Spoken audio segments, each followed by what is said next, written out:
Welcome into another episode of Harmonious at Lunch. I got another good one teed up for you today. I have just the best guests. I am so thankful for our guests, you, the listeners of this show, whether you're listening or watching, whatever platform you're on, make sure you go ahead and hit that subscribe button so you don't miss a second of Harmonious at Lunch. We always talk about the three-legged stool of business on this show. That is the business, Harmonious, the architecture, right? That every business needs, the 10 fundamental disciplines you need to know and master in order to scale. But what are the other two legs? Mind and body. Well, you can't grow a business if you, as the leader, are stuck and in your own way. And we're going to talk about that probably in depth today. So you have to remember that you need all three legs of the stool balanced. And we're here to do that with a very special guest. So let me welcome Laurie onto the show. Thanks for being here. Thanks, Brandon. I'm so excited to be here with you today. Yeah, I am too. So this is going to be a fun conversation. We were talking before we started recording here. I'm excited for this. I know you will be too, as the listener. But Laurie, give us a sense of what you do in the online world right now. Yeah, so I am a mindset and leadership coach. So essentially, I teach business owners and professionals how to be successful and doing meaningful work while actually thriving in life without the overwhelm. So, AKA end overwhelm and love your business and life. So that's the essence. And I really take a holistic approach. So for me, it's really about like reviving your mind, body, and soul through like alignment, awareness, and action. So that's the essence of what I currently do in this world. That's awesome. And of course, the flip side of that is most people's reality where they hate their job, their business, and their life. So let's Yes, let's make exactly. a We can't dent have in that that. today. Yes, we need a lot less of that in the world, don't we? Yes, we do. Now, I already love you. You are fantastic. Again, from talking just quickly backstage, but you came from the corporate world, which is surprising because you're not a boring dud on this show. So tell me, how did you get here? You came from corporate. Now you're this awesome mindset leadership coach, and you're full of Uh, energy. What's your backstory? Yeah, well, I came from the life of hating my work and my life and That's everything what it about is. it, right? That is the key, right? We kind of do what we learned and came from. Yeah, I spent 20 years in the corporate world, and truth be told, like I loved the experience I had. I had an amazing experience, and yep, it was like super challenging. I feel like I got my MBA in like 1 year of being in marketing. It was an amazing experience. I would not be who I am today without it. And I went through constant cycles of burnout. So it's crazy world, right? And it really at one point kind of led me to this path. And I realized in corporate, I was in sales, marketing, and leadership.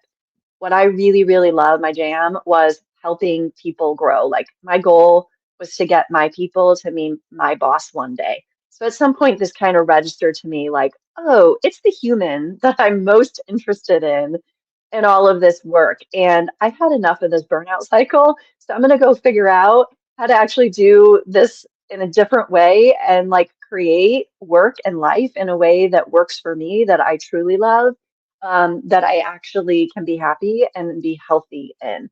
So that's where I came from. And that's really kind of how it transitioned into the work that I do now. And a little fun side fact, I've been on a performing improv team for about the last 6 years here in Charlotte. And let me tell you, I have learned, I went in because I love performing. I grew up performing, did dance, did all the things. So it was a performance outlet for me. But let me tell you, I have learned so much about life and actually how to run a business through improv. Crazy. Yeah, that is crazy, but I wholeheartedly believe you. Now, my business partner, Sean, for the listeners, you've Yes. either met him or you've heard me mention him. He is a recovering lawyer and a former stand-up comedian and did improv all the time. So I have Oh, I I have love seen firsthand how these skills translate to business, but I want to dive in and I want to get your story of how that helps you in business and in life. But real quick, you said something really interesting that I want to tie back to the harmonious architecture and see how this resonates with you. So, for us, I mentioned these are the 10 key business disciplines that every business has present and needs to be aware of and master. The I for us is inspire. Traditionally, in the corporate world, that would be called leadership. So leadership truly is the essence of it is about inspiring a team to follow you. It's right. It's not leading by the with the iron fist. Hmm. It's inspiring your people. The H is what you hit on. It stands for humans optimized in a meaningful environment. Home. Most Hmm. corporate employees and even most of the employees of our clients when they come to work with us experience some level of burnout. And I'm sure you've seen Yeah. this time and time again. You said you experienced it yourself. I love how you're balancing these two disciplines in what you do now. Um, so just I wanted to highlight I that real love quick, and that. now I want to dive into the improv side of things. So tell back up. What made you even say improv? Like what corporate America improv? Oh, those things. Perfect marriage. Yeah. I know, right? Well, first of all, I love that home. That's like really freaking amazing. You got to take that. Yeah, so I have always I always kind of call myself, I'm really like this free-spirited girl dressed up in professional presence. That's kind of like how I define myself. And in the corporate world, I honestly felt like I was living two lives. Like there was like this free-spirited, like happy-go-lucky me, and like and then when I got to work, it was like all on, like game in, like I was really good at all the corporate competencies, like owned my professional presence. I didn't know what I was doing. You didn't know that because I covered it well, right? And worked really hard, like did all the things. But I had this sense, and again, this was just like a mindset thing that I couldn't integrate the two. So Mm, I really felt like I was like living two lives, which hindsight, right? Part of why I yeah. felt so burnt out because I was not just bringing all of me and the authenticity of me like to work. And it really took me coming out and then learning like, oh my God, now I'm a business owner. How the hell do I do that? Right. And then just recreating what I had learned in the corporate world and figuring out, oh wait, that doesn't work. So it really was this creation of like, how can I actually just tune inward? And really take what is me, all of me, and align this and incorporate my business and my work and what I do in a way that works. And that is really what now has me feel whole. So improv was just, I think me, this like happy-go-lucky spirited part. I love to perform. It's like, I think it's like it literally in my DNA. My grandma was like a dancer for the troops in World War II. It's integrated into my nervous system, so I was looking for an outlet, and I'm always up for a challenge, right? I am always like challenging myself, like to grow further, to go farther. So I thought, holy cow, how do you get on stage with nothing prepared and then just like do it? And the very essence of that is what I actually so love about improv. I love the fact that I don't have to memorize a script. Kudos to the actors out there that have to memorize stuff because, like,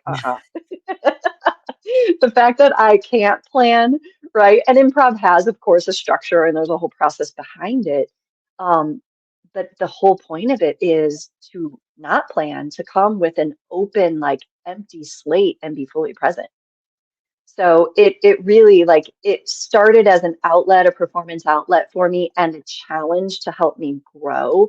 And so much more has come out of it because of it. Yeah, that is so cool. I've never done formal improv on a stage, but secret for the listeners, this whole show is improv. There is no Right? scripted, no plan. We get I met Lori 5 minutes before I hit record. Like we're jamming out here. Life is improv, and that's how it should Yes. be. I love that you have that attitude. Um, so Yeah. then tell me, I love the explanation and the why you got into it. What was the spillover into real life, into business, and what did you learn from doing that along the way? Yeah. Okay. So there are really kind of five improv principles that I've really taken that I have now integrated into my life and into business. So the first one of that is the concept of yes and. So Mm, you've probably heard of the concept yes and, right? So in yes, and improv, I have. yes, you have. Exactly right. Because we're all improvers. That is so true in life all the time. So when we embrace that, right, in improv in a scene, the moment that you say no, you shut the scene down. There's nowhere for it to move forward, right? You might as well just say scene and end it because you've just shut down the scene. The same thing happens in life and in your business, right? When we say like no, but we're shutting off our opportunities, possibilities. So when we embrace the yes and, even if what we want is what somebody's offering us isn't what we want to do, we can say yes and in this time frame or in this way. So we're keeping the door open. And what it does to our brain, it keeps us in that mindset of staying open to look for opportunities, to look for possibilities, to look for possible partnerships you wouldn't have seen if you were just, nope, this is my business and this is my model. This is how I do it. And nothing, there's no other way, right? So that's the yes and concept in business. It keeps you open to possibility and it allows you to continue to be creative. Mm. I completely disagree with everything you just said. You see how that shuts down a conversation? Yeah, There, enough said on yes and. you're like, Definitely do yep, that. done. This interview's over. We're Okay, done. stop recording. I love it. Yeah, I'm a huge fan of yes and. It's very, very powerful tactic. When again, that's Yeah, just working with clients, your team, your leadership, whatever it is. It's yeah, a universal principle, and I love that. That's the first one. everything. Yes, yeah. Okay, so the next thing is to be a good listener, right? And we know this. We know this in theory, right? We all know, like, oh yes, I should be present and listen. But let's be real. How often are we actually fully present and listening, right? Like, AKA almost never. Like, we're always distracted, or in our brain, we're thinking about how we're going to respond. Therefore, we're not listening, right? Or we're like going through a laundry list of to dos, or I got to stop at the grocery store. Like, we're just not present. So, in the world of improv, if you are not present and fully listening, you are missing the gifts that your scene partner is giving you.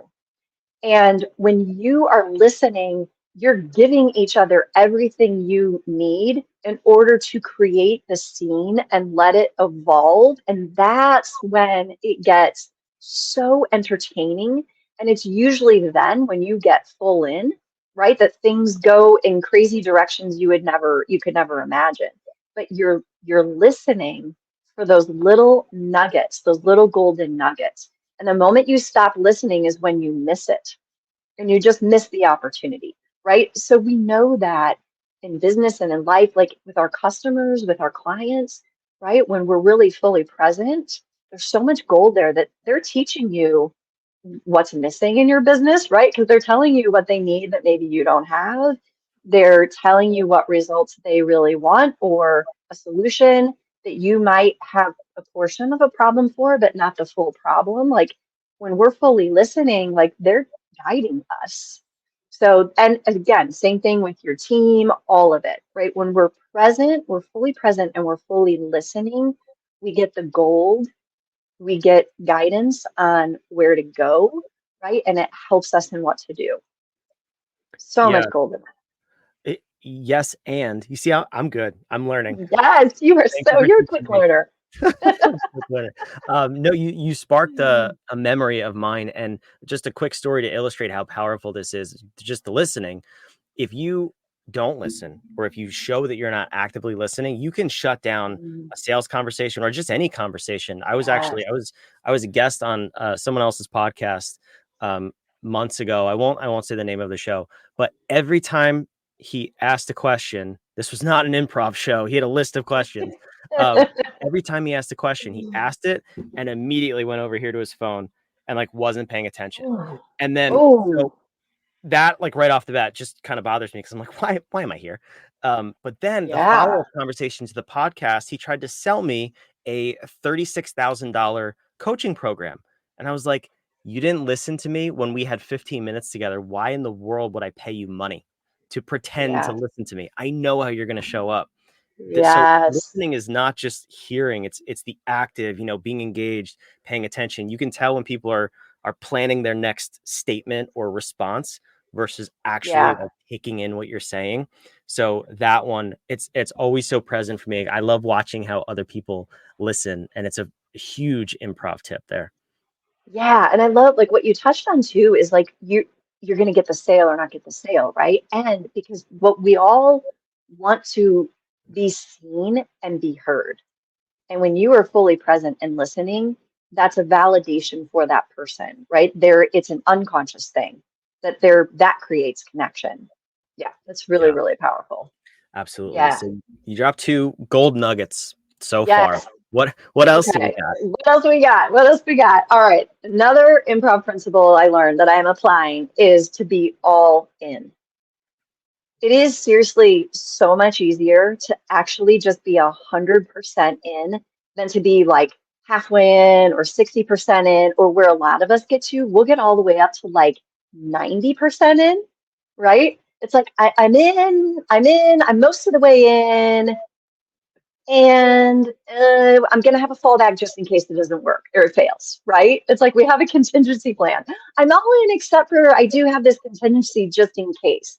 It actually takes so much more effort to do that and like plan that and that all that mental energy than to literally just say, I'm all in. I am all in. And it kind of like what it does is it frees you up from having to worry about like whether it works or fails. It doesn't matter because I went all in and we know, right? Whether it works or it fails, we're like the concept of failing forward. It's always working because even when we fail, we're still learning. So being all in improv on stage, if you are holding back or you're hesitant, that is energy that's felt from the audience, right? And it doesn't, a scene won't land the same way versus when you're all in. And it's like having your back, right? Yes, ending your partner. If your partner says something so off the wall that makes no sense, first you're going to yes end the hell out of it and you're going to justify why it makes sense. And then you're going to up level it. You're going to take it to a whole new level, which is usually when scenes become really funny. Because the essence of improv isn't actually about trying to be funny. It is about an evolvement and an evolution and a relationship. And that's how things, when you're like, if this is true, then what? When things start to get really crazy and wild and out there. And it's usually when somebody has an utter fail, like that made no sense at all. And then you're justifying it, is when it starts to get really hilarious and entertaining. So that being all in, right? There's confidence that is developed and grown when you're just all in. You're no longer afraid to fail. It's like either way, I'm winning because I'm going to learn from the epic fail or it's going to work. But either way, one, I'm further ahead in my business or in my process, and I'm learning, which means I'm growing. And when you're in that action and you're just going and being all in, you're growing your confidence and so many other things along the way. So that one is huge, I think, especially for business owners and entrepreneurs. Yeah, that's a major one. I see it playing out so poorly. I don't know why this image popped in my head. Like you're in an important executive meeting and you and your partner are all in and you're both doing yes and it's like, yeah, that's why we call all our customers stupid idiots. That's our plan. It's just like blowing up, but you're both all in on the same page. So maybe there's not an identical crossover between improv and boardroom, but the principles definitely apply. A Don't hundred go too percent. far. Yes, yes. And it really is the concept about going for it, Yeah. right? It's where we hold ourselves back or we don't show up. We don't be visible. We don't do the thing because of fear, Mm. right? That's where this concept like really translates into just do the thing. Just Yeah. be all in and do the thing. Be all in. Burn the boats. Yeah. I love it. All right, that's right. Burn it down. Burn the boats. What's number 4? Yes. Okay, so the fourth concept is in finding the game. So in improv, there's a lot of games that we play and there's structure to them. And in a scene, what you're doing is you're always looking for these patterns. So you're looking for like what can be repeated, how things in former scenes like connect in. So what you're really doing is you're finding processes and you're finding systems because as an improver, it makes everything so much easier. It's laid out for you. So you don't have to like constantly be creative, you're just looking for the little nuggets. You're looking for the scene. You're looking for the game. Now you can create repetition and then you can evolve and up level that and build on that. So in business, finding the game is like, first, how can we actually gamify what we do? Because let's be honest, right? That's more motivating. Plus, it's just more fun, right? We're not in this, it's like we tend to take things so seriously, and it's not to say that things are not important and that they matter, right? It's not to belittle the importance of things, but what we tend to do is make things very heavy, right? When we feel the load and the responsibility of things, we carry the burden and it weights us down, and it takes away the fun. It makes it feel very heavy and burdened, right? But when we bring in the energy and we bring in the fun, it allows us to go for it, right? And when we're looking for these processes and systems, right, and finding this game in business, it helps us actually create the very foundations that we need to build our business upon. And the more that we build it right, the more efficiencies we create, the more fun we can actually have, right? I know you talk about a lot about like managing your calendar. Like the more that you do that, it's not about managing your time, it's actually about managing your calendar. But when you do that, that is structured freedom, right? Then you have the freedom to play, to be more creative. You create more white space to allow your brain to be creative, to then like stretch and grow. So finding the game for me is like laying the foundations and creating those efficiencies to allow you to gamify, to step in and to create more fun. Yeah, I love that principle. As a matter of fact, the fun in general is one of our core values at What If. It's in the logo.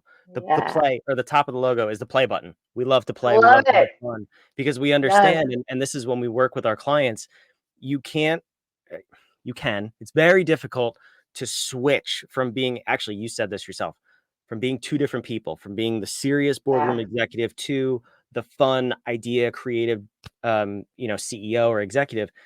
So it has to be ingrained in what you're doing. I absolutely love that principle from improv.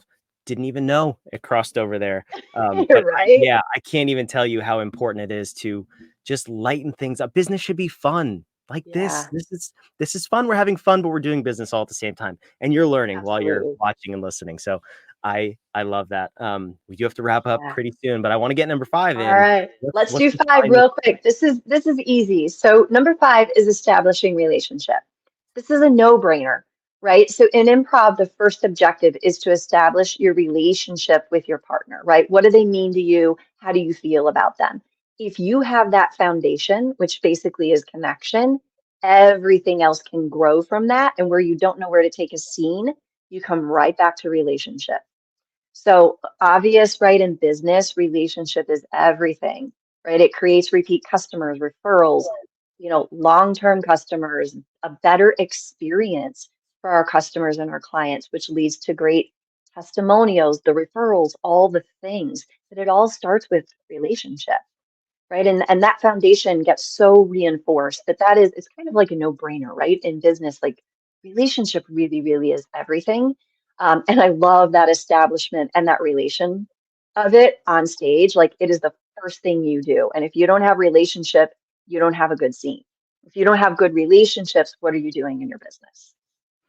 Yeah, and well, let's illustrate this in real time. I gave you the example of that podcast, and I can already tell that you do this just as part of your normal being in business because you mentioned the content that I put out that we have not talked about. So I know you did your homework and you went and watched my content. I feel Sure did. seen, I feel heard, I feel super important too at the same time. I feel great. You Heck have a yeah. better likelihood of selling me a $36,000 coaching program after this podcast than that guy did. And he featured me on his show. So the importance Love of it. relationships cannot be understated and how you show up and interact with people. I love that tip. Love it. Amazing. Yes, yes. This is the magic. This is how Yeah. it gets done. All right, we got to wrap Amazing. up. This has been too much fun of an episode, Laurie. I'm going to put your website on the screen here. Tell me, or tell the people listening, where can we learn more about you, find what you got going on, follow you on social media? What do you have for us? Yeah, absolutely. You can go to my website. So the place I live, I love to live on LinkedIn, so you can find me there. It's my name, Laurie Schible. You can look me up. Would love to connect there and really connect and talk. I also am on Instagram under Laurie Schible Coaching. And you can also find me on my personal page on Facebook. which is Laurie Alphabet Scheibel. So Laurie Alphabet Scheibel, maiden name Presbolinsky, hence the nickname Alphabet, Laurie I Alphabet love it. Scheibel. Yep. So would love to hang, would love to connect with everyone. That's so awesome. Thank you for that. All of that will be in the show notes wherever you're watching or listening. Remember to subscribe, put your takeaways in the comments. We want to know what you think. Have you tried improv? Are you going to try improv? I don't know if I am. I don't know if I'm bold enough, but I love the principles. I love how all of this translates Yeah. over to business. And it obviously ties to the harmonious architecture. We already talked about the I and the H, inspire and home, along with several other disciplines that we don't have time to go into. But I love this conversation. It is so important for your leadership to be optimized, to use these principles, try them out just from this short little episode. Try to bring it into your leadership style. See if you can inspire and connect with your team a little bit more and get a better result. I promise you, you will. These are foundational principles to life, not just improv and business. So try them out and join us next time on the next episode of Harmonious at Lunch. Thanks for watching. We'll see you there.